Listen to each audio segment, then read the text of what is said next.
Coming live from Studio G and fighting for you from the foxhole of freedom. Here we go into another brand new hour. Just lit the fuse. Warning. The Steve Gruber Show often results in extended periods of American pride, American optimism, and uncontrollable enthusiasm for the future of this country. Live in all 50 states and around the world, it is a dirty job, but I'm going to do it anyway. Here's 3 big things you need to know right now. Number 1, Katy Perry and a handful of other uber-wealthy women like Lauren Sanchez went for a very expensive rocket ride Monday on Blue Horizon to proclaim women power, I guess.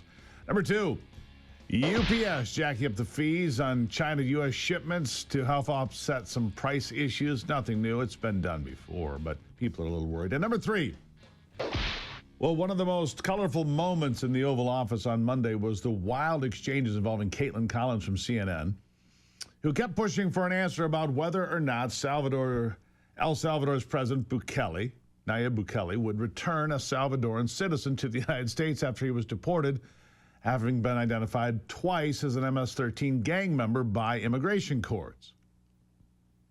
And then there's a bizarre turn of events. You saw that in the first hour. Then there's a bizarre turn of events. CNN had to issue an official statement that they don't hate America. Yeah, I mean, really. A bizarre thing. Dana Bash and CNN had to issue a disclaimer on Monday denying that they hate America. It's strange but true. Here it is. We have been listening to a lengthy live press conference inside the Oval Office with the leader of El Salvador, Bukele, where we have heard a lot of bits of information, a lot of news nuggets that we want to definitely focus on, a lot of some misinformation as well.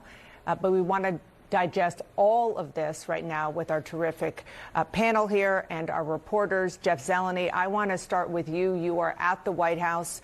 Before I get to you, I just want to say, for the record, since we heard President Trump say in the Oval Office that CNN hates our country, CNN does not hate our country. That should go without saying. I've been here for 32 years, and I see a rhetorical device in him trying to say such a thing. 32 years in that culture. That's one of my takeaways, by the way. Dana, 32 years you've sat there and pushed a left-of-center agenda. Look, it's not a secret. Chicken noodle news is what chicken noodle news is. You hate Donald Trump. Kaitlan Collins really hates Donald Trump. It's embarrassing. It's so obvious. And yet, you sit there and windbag that kind of garbage. Anyhow, CNN claims to not hate America. Right? Claims to not hate. You just heard Dana Bash say, we don't hate America. It should go without saying. Yeah, it should go without saying. It shouldn't have to be brought up. But, of course, it had to be brought up because there's truth to it. Dana Bash. In fact, when CNN hates or claims to not hate America, this is what comes to mind. You listen to this, and then you tell me what their position on America really is. Listen. Here's a breaking news. We live in a racist, sexist, homophobic, Islamophobic, anti-Semitic country. Everything they're doing runs against making America great. Well, it was never great, so I'm not going to say the again part, but making America great. Kicking off the Independence Day weekend, President Trump will be at Mount Rushmore, where he'll be standing in front of a monument of 2 slave owners and on land wrestled away from Native Americans, told that be focusing on the effort to, quote, tear down our country's history. They strongly believe, these human smugglers, that this is their chance to enter the United States. This is their chance at the American dream. That's why they risk everything, only to find out that it's all a lie. And when we got our freedom, our quote-unquote freedom, we were never restored whole, which is why you hear about reparations. So until the United States atones for that and makes good on that, we're still living in a racist country. You tell me. So this is some of the stuff they put on a regular basis. I mean, you sit there and watch Scott Jennings fence with these people. And he laughs at them because they are so extreme so often, he has no other choice. And look, it's not just CNN. It's MSNBC. It's the Washington Post. It's the New York Times. It's the LA Times. It's so many of your major news outlets. It's embarrassing. And I've told you this before. Look, I used to work at an NBC-owned and operated station.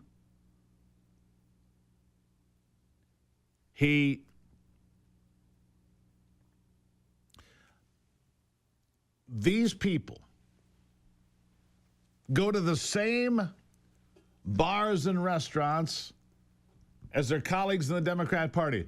They went to the same universities, the same colleges. They attended the same fraternities, the same sororities. They're all buddies. They're all in this together, and they do not want to lose their passes to these news presenters. They're not journalists. These news presenters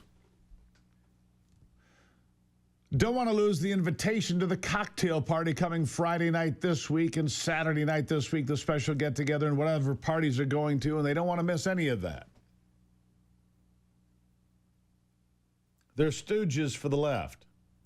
They blather on about democracy even though we live in a republic, a constitutional republic. The Pledge of Allegiance doesn't say, "And to the democracy for which it stands." Democracies fail every time. And CNN fails to convince me that they're not anti-American. Dana Bash has been there for 32 years, as if that matters in some way. Her longevity there has no impact whatsoever on her agenda, on her biases. None. It's embarrassing. I could go on, but... oh, by the way, here's more evidence that CNN loves America so much. Or, well, maybe not. Here. I voted for that piece of legislation because of a very specific provision, and it was if it caused injury or death to a police officer, which was one small piece of it. There were other things about, to your point, Kaitlan, someone who was was charged but hadn't been convicted. As I've thought about it over the last couple months, I probably would have voted differently.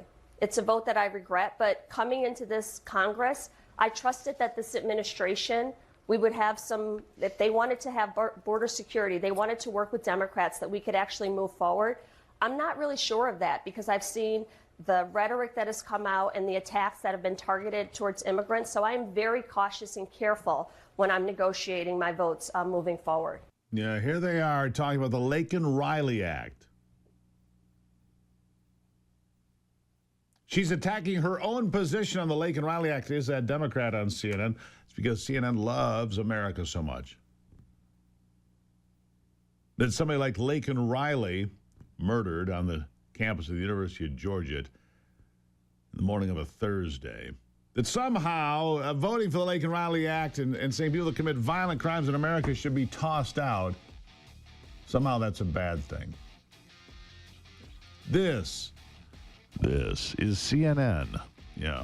Okay, CNN, we got you. We hear you loud and clear. That's the problem. You think we don't. I'll be right back.